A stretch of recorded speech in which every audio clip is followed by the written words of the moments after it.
in 2028, do you think that Vice President Sara is ready to become president in 2028? Or what would you say is still missing in terms of her political maturity?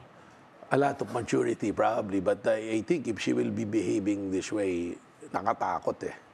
I don't think, we need a president, we need a leader who will unite, who will really unite, and who will be remembered to be caring. Alam mo, I think the greatest asset of Bongbong Marcos, he will be remembered as the compassionate president. Eh. He's really kind. Eh. Despite of all the criticism and all. And I know for a fact because I've been talking to members of his cabinet as well. Marami na yung nagagalit. Early on pa, that Sara is doing this to you, ganyan, ganon. But he's not reacting. He's saying that, hindi, ayan nyo, kasama natin, magbabago pa rin yan. So, in your question, if you think Sara will be ready to be a president, actually, ako personally, I will be scared if she will be the president. Baka maraming magaya kay Senator De Lima, no?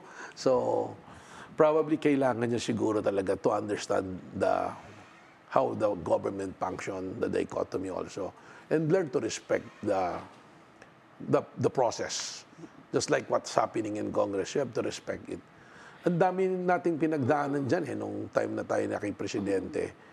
But we respect the process.